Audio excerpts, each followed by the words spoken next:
But for me, I have a boutique little practice in London. I have a business where, it's small at the moment, and it's more about the impact that we can have on the young veterinarians and the practice owners. And I would rather have a big impact on a small number of people than be spread very thin. A mile wide and an inch deep. Sorry for saying sorry. Media presents the Purr Podcast, the best podcast for feline medicine and surgery with tips, tricks, and updates for the entire veterinary healthcare team. If you're dying to know more about cats, keep on listening. Here are your hosts, Dr. Susan Little, famous cat vet and textbook author, and Dr. Yola Kerpenstein, talented surgeon and social media geek. Hello, this is Dr. Yola Kerpenstein. And this is Dr. Susan Little. And I'm so excited because this is part two of our podcast. We normally do podcasts that are around 20 minutes, 25 minutes, nice and short. And so we have two with the awesome Dr. Dave Nicol. Hello. Yes. Who doesn't do anything short except my height. But it's wonderful that you're here again for this podcast. Yes, thank you. And so that's then, I guess, number 20 maybe around. Well, yeah, it might be number 20 because he's already reserved number 19. Exactly, so that's it. So how different do you think the veterinary environment is in let's say the U.S. compared to UK or Australia? Because I've lectured in all those three places, and it's not homogeneous by any means. No, right? it isn't. It isn't. I think the desire to want to do good medicine exists and everywhere. is largely the same within the professional community. Yeah. Probably the difference is, certainly over here, the difference is space. Yeah. You guys over in North America can build these Taj Mahal, and there's definitely a tendency to want to do that. There's always a discussion: how are you going to get bigger? How are you going to get bigger? How are you going to scale? Blah blah blah. And I start to wonder if that's one of the most toxic questions in business, because it assumes that scaling is the right thing, that big is the right thing for everyone. Yep. We know that people are stressed up to the eyeballs with a lot of this stuff. Yep. And sometimes I think, I in my career, I thought, I'll go big. I'm going to buy a lot of clinics and I'm going to roll them up and do that. And then I think, but why? Is that going to add value to anyone's life? Sure, it's going to add a lot of shareholder value. But small can be beautiful as well. And I heard this amazing interview with a French chef who's got a place in New York, and I forget his name, which... I'll send it to you and you can link it up in the show notes or whatever. Yeah. And his thing was, and it was almost a carbon copy of my own thinking. He'd gone big, he'd done things, he wasn't a great leader. He found Buddhism actually, and then he chilled out heaps. And he has this restaurant with, and it has the highest accolades, but it's his little baby. He meditates for about 2 hours a day, and I don't do anything like that. And he goes in and he creates, it's alchemy. He creates an experience. And he's rated and popular because he does something of such exquisitely high quality. Yeah. There's value in that. And I think in our society at times we place, we hold people up in high esteem and pedestals who build big things. For big. Because we can't get our head around big. Yep. Big does not always mean beautiful. And that's not me criticising people who build big things. No. But I've started to think maybe that's not where I want to operate. I'm happy to help people build big things. But for me, I have a boutique little practice in London. I have a business where, it's small at the moment, and it's more about the impact that we can have on the young veterinarians and the practice owners.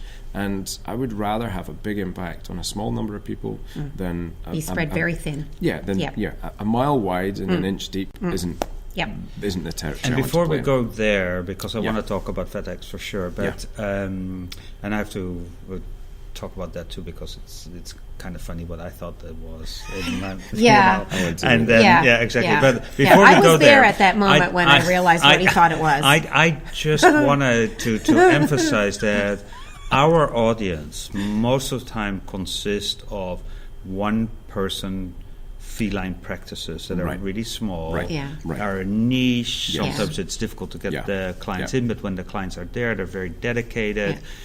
We went to a practice in Brazil that was purely cat, multi-doctor practice that was very tiny, but it was amazing. And what they do for those cats is just unbelievable, and people adore them. So what you're saying is, if you do something really, really good, you will get the business. I think so. And I've consulted with and practice owners, and you're right. And to come back to the original question, which I often, it's like Billy Connolly's jokes, it just go somewhere and eventually we'll get there. Sooner or later. But I think a lot of there's similarity in the cat practices around the world that I have seen. There's one or two I know that are bigger, like the cat clinic in Oxford is a bigger deal.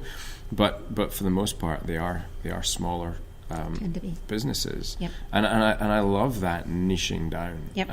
Because it's the classic thing when the dog owner and the cats are on the weight room and it's a stress head, and the dog owner walks in and says, "Oh, he's good with cats." Yeah, it's like, he's not good with that cat. Yeah, and the cat's not good with him. Yeah, that's right. Yeah. We'll have clients say, "Oh, but my cat is good with dogs. He lives with a dog. He doesn't live with that." He doesn't.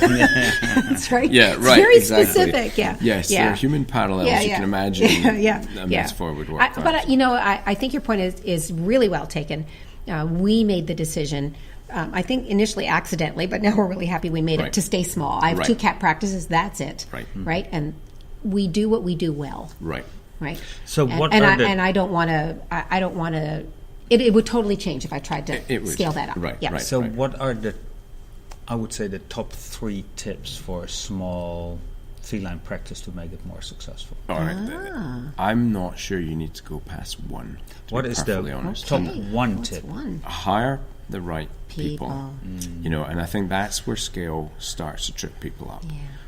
The bigger organizations are making great profit by rolling people into health plans and by crushing their cost of goods, but not necessarily through efficient practice and engaged team members. And again, that's not a criticism of bigger business. We know from Gallup surveys across the entire workforce that only about a third of people working in businesses are what we'd call engaged. So for a smaller boutique business, this is the competitive advantage. The problem is that we're not grasping that. And so when you bring the wrong person into a small team, it's crippling. And I'm not talking about somebody who is overtly super sabotaging your business. And it usually isn't that. No. It's somebody who is just not a great culture fit. And I have a hiring process that's like 7 to 9 steps long, regardless of the position. So if you want to come in and be a kennel hand, you're going to go through a version of this process, because one of our core values is that we want people that will work hard for each other.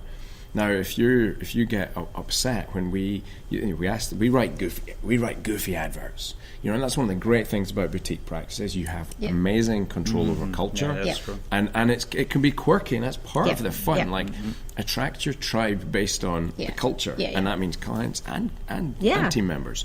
So I don't like to call them staff. I like to call them team members. Sure.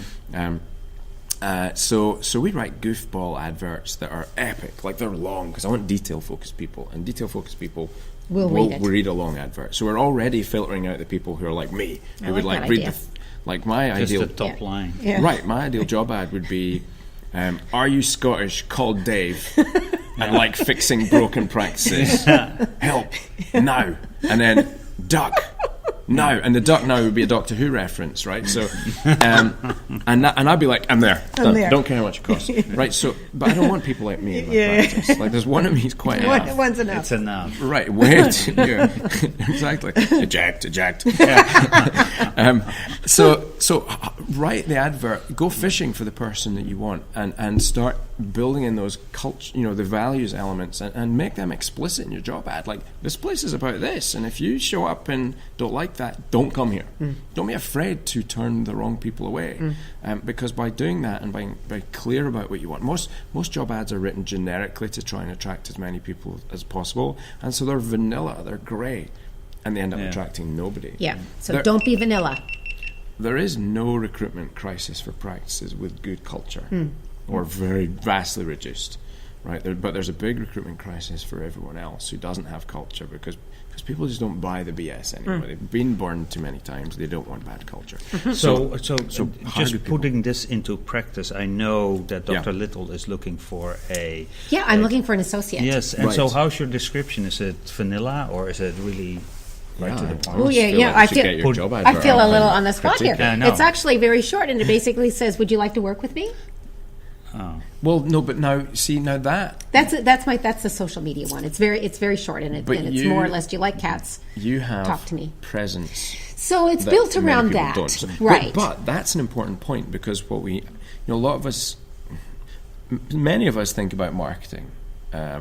Fewer of us, but we should be thinking about recruitment in the same terms as we think about marketing. Attracting clients. Right. So we have a practice brand, but do we have a curated employer brand? And most of us, again, don't. So how do you create an employer brand? Well, one, it's partly through your marketing, because they're going to cyber stalk you. Sure. It's lining up the authenticity of what you're putting out with what's happening within, and then it's engaging your team to be your advocates, and creating a culture that, if you have a practice, you've got a good practice when the drug reps are coming in and they're like, oh, I love coming here, there's just such a buzz. Yeah. And if you're not hearing that, then you should strive to hear that. Yeah. It might also be threatening, though. I mean, What? if you say to work for you, the goddess No, I say work of with. I never say work for. Yeah. Work I always say with work you, with. the goddess of feline medicine. No, I am such a little peon. In How our can I do last that? session, 2 people said to me, "Oh, I hear you're looking for an associate. Can I send you my CV?" Right. Oh. And I think for a niche thing like feline medicine, you have So I was taking that approach. Yeah, you have a big advantage, because there are many crazy cat people out there, right? And as I'm a cat owner, so I can say that. Stamp. I was waiting for it. Crazy cat guy. I was waiting for it. Crazy cat guy. Thud. Yeah. And people will travel. Yeah, they because they've will. got their passion. Yeah. And if you have a culture, and you're in a location that is a pleasant place to be, and a salary that rewards the right things, and a structure that rewards the right things, then I think you're in a very strong position. We're to bring interviewing right a candidate in Australia. So did next week. Did we mention it's minus 35 there right now? I don't mention the weather. No. Right. And you probably should. No, but what you probably should do is absolutely mention it and say, if you like freezing your bits off, True. Like you're polar polarized. If you like being confined to your home for 6 months of the If you year. like digging your drive every day, If just you to like use your car. binging on Netflix for 6 months. If you think that You won't actually are see a any cats. penguin in a human form, then yes, please go. I tend to leave that bit out. Right. It's Canada. You I'm need to assuming squeeze there's- up a little bit, I because know. you're drifting halfway. The Win Feline Foundation has been funding cat health studies for 51 years. If you have a cat or have ever treated a cat, nearly everything we know was once funded by this nonprofit, totaling about $6.5 million. From understanding retroviruses, FELV and FIV, to more recently targeting gene defects responsible for HCM in the Ragdoll and Maine Coon breeds. The Win Feline Foundation Pet Memorial Program offers veterinary professionals an opportunity to reassure clients that their beloved cats have not been forgotten, and those dollars support health studies that benefit the lives of all cats. Contributions totaling $150 or more receive a certificate suitable for framing or display in your clinic. Imagine being able to treat kidney disease more effectively, using stem cell therapy to cure stomatitis, or drugs that treat FIP are actually within grasp.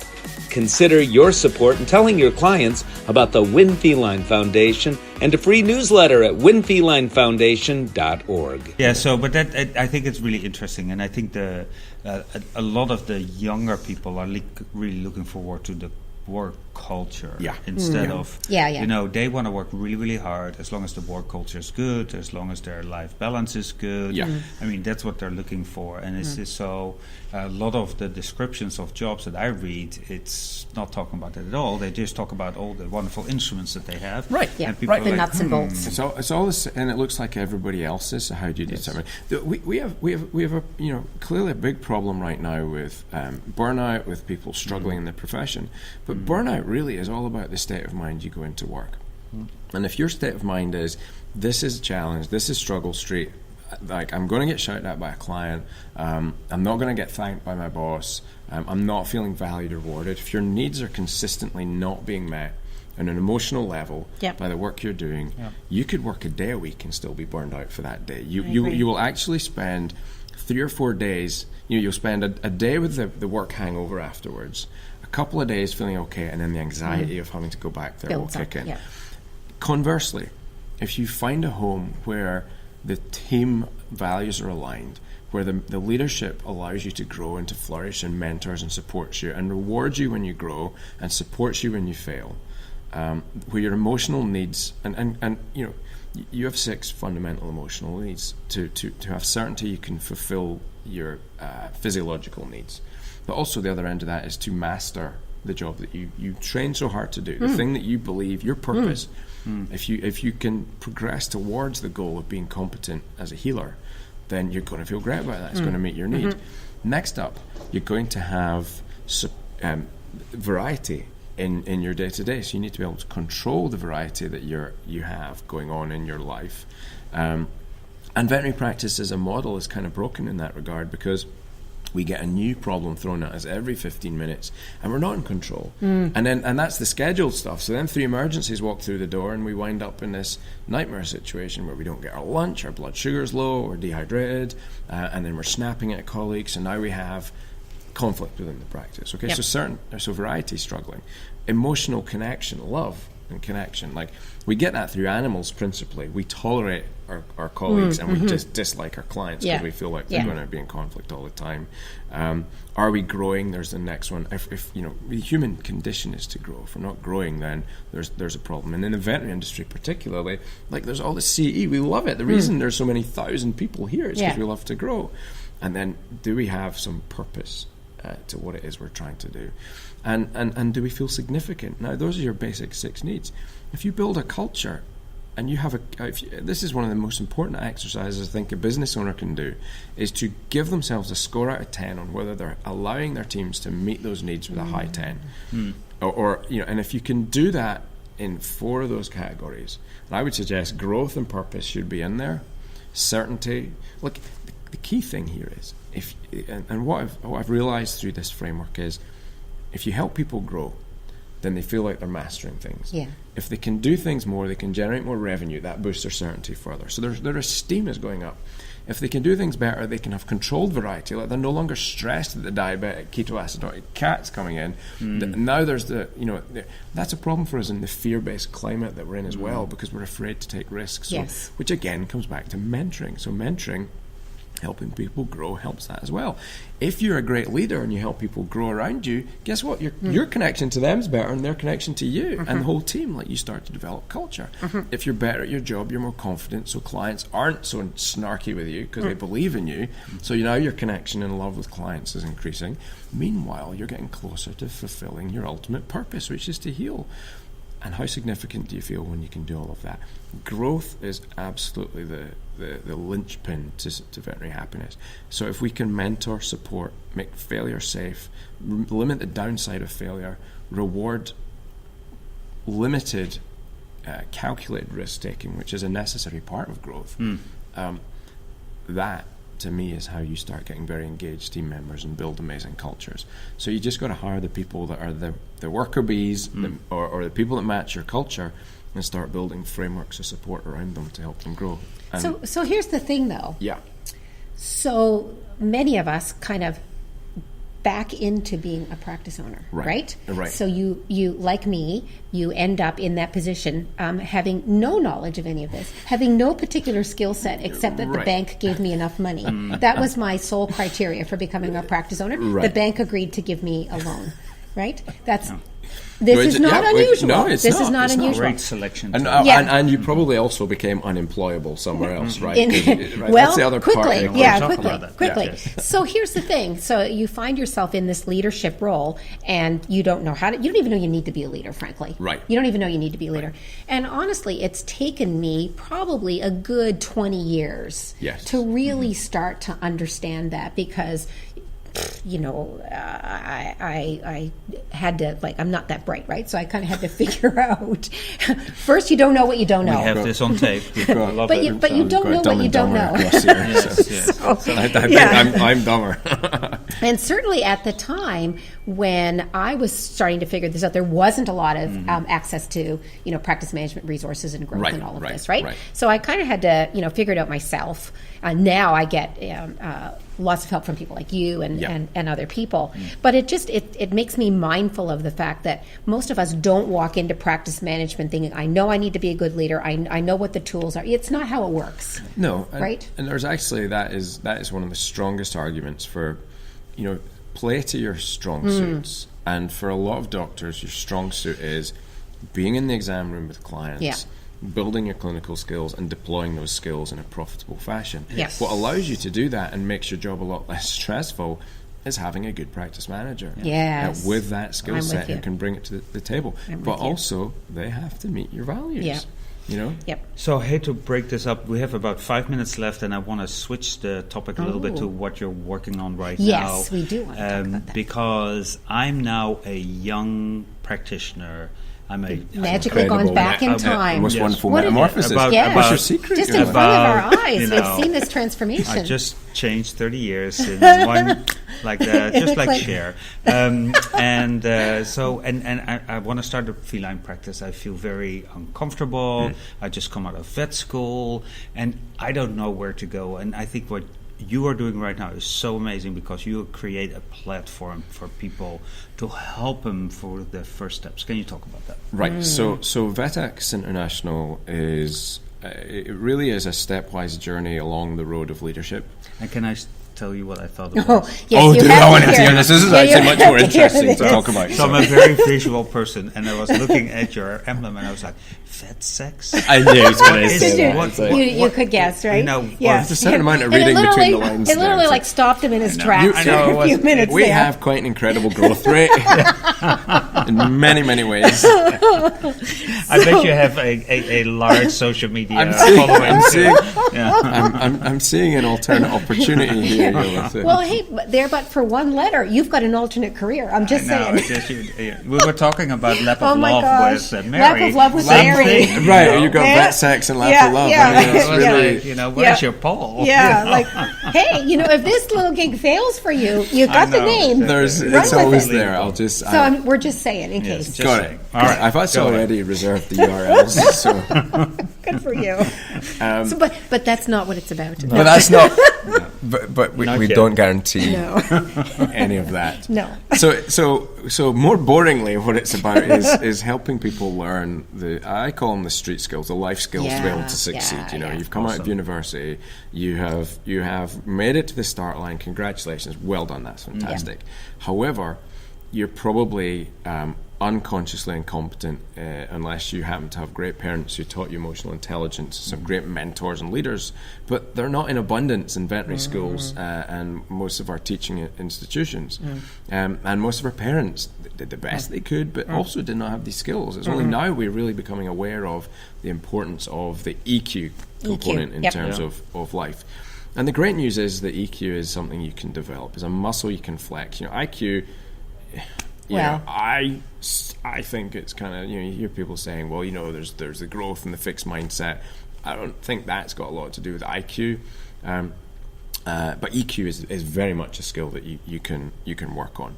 Even if you have none of it just now, there's plenty of things you can practice. So VETX focuses on really people's journey towards leadership or ownership of some kind. And it's not necessarily, it doesn't focus on any one group particularly. So veterinarians is a broad category, leave school, and we pick them up with emotional intelligence, how to have persuasion conversations in the exam room, so they don't have to feel like they're selling, because they don't have to sell. How to build up their own confidence, overcome their fears, how to work on and build the resilience, and I think we need to move the conversation from resilience on its own to resilience and tenacity. Resilience gets you to bend back from where you started to where you were, to where you were. Tenacity is what you need in order to grow and to get over your problem, to keep going. So VETX teaches them these. So 12 modules. We push them through the class, and at the end of that, they can do them at their own speed. They can do them in a week, a month, or a year. But they've got access to that has a core training group, and then we provide them all over the world. We've got mentors, and once a month they can meet as a group with a mentor. So Steve Noonan is the North American mentor. Yeah. I hired him as my mentor for a year. A man with a bigger heart I'm yet to meet. Down in Australia, with Shibley down in Australia, again, aligned values. Yeah. Like, all these guys are incredible people. And we're always looking for more mentors to come in and give back into their communities. And people are so generous with their time. And that's awesome. So sorry, I have to break this off because, we can talk for this forever. Oh, no. We will put the link in our we'll put whatever links you'd like with the show notes. Yep. Thank you, So we really appreciate what you're doing, and wonderful to have you on this podcast. So thank you so much. And I enjoyed the chance to bluntly dissect you. I know. I don't feel too Didn't violated. feel a thing, And really. you do have to come back though, because I didn't There's ask a lot the more to killed talk about. question. Yeah, there's a lot more to talk about. That's next one. cliffhangers. Definitely the next That's a one. cliffhanger. Exactly. So thank you so much. Yes, thanks, Dave. Pleasure. Thank you for having me. The opinions of this podcast are those by Dr. Susan Little and Dr. Yola Kerpenstein. Veterinary medicine is a complex profession, and often there are multiple diagnostic and therapeutic options for different disease processes. If you're a pet owner with questions, please go to your local veterinarian. If you're a veterinary professional, ask your questions on our Instagram page @PerPodcast. Dr. Susan Little is a feline medicine specialist with 2 cat-only hospitals in Ottawa, Canada. She is best known as an international speaker and as the author and editor of 2 textbooks, The Cat, Clinical Medicine and Management, and August, Consultations in Feline Internal Medicine. Along with 3 cats, she also admits to owning 2 dogs, and you can follow her on social media with the handle @CatVetSusan. Dr. Yola Kerpenstein is a diplomate of the American and European College of Veterinary Surgeons and a big cat fan. His specialties range from surgical oncology and reconstruction to minimally invasive surgery. He is the author of 2 textbooks on basic and reconstructive surgery. Did you know he was allergic to cats? Yola works currently at Hills Pet Nutrition. You can follow him on social media with the handle @GVETSX.